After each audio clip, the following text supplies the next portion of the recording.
When we think of the Taliban here in this country, most of us think of these kind of bozos.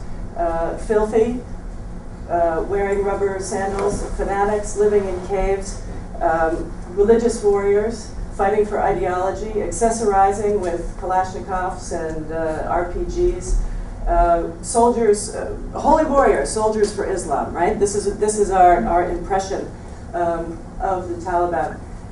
I would like to, I'm not suggesting that is completely wrong. And I also want to say that I'm not suggesting that the Taliban has put aside its intention to drive foreign forces out of Afghanistan.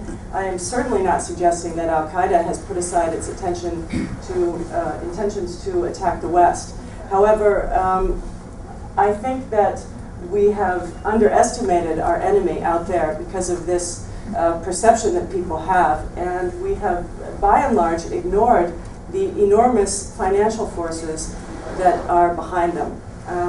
So when, as I speak today, I'm trying to get you guys to think about, and everybody else to think about the Taliban and the other groups operating out there with a different model. And so I'd like to put up this picture to give you an idea of what I'm getting at. For those of you who aren't Sopranos fans, that's Tony Soprano and his guys.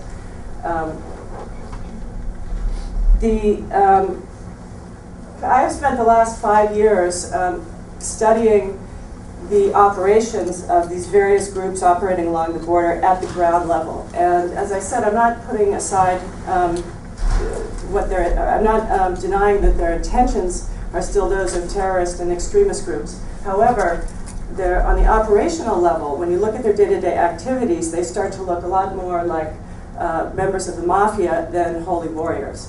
These groups don't always get along. Sometimes we hear about stories of them fighting between each other. We also got very interesting reports, the researchers who worked on this book with me and I, of routine finance meetings between them. Each of the big guys will have, each of the commanders of these various fronts will have a financial representative, and they will get together for regular meetings in Quetta, in Peshawar, in Ramshah, where they decide essentially how to divvy up the spoils and who gets to control what road, who gets to control what district, who gets to profit off of what, and how they split profits, to what extent they split them. So again, I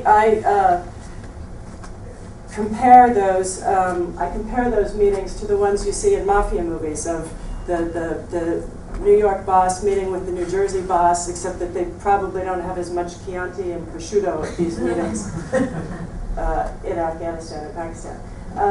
Another similarity, and this is where I come back to Al-Qaeda, is that at every stage of the game that we have, the local researchers who worked with me on this and I have examined this, everybody has to kick money to the boss upstairs. So you have a district level Taliban commander who collects tax from the farmers and from local shopkeepers and local businesses. He's got to kick a percentage up to the district level commander, who has to kick a percentage up to the provincial level commander, who has to go up to the regional commander, who has to send money back to Quetta. So at every stage, there's more and more money heading back to the top leadership.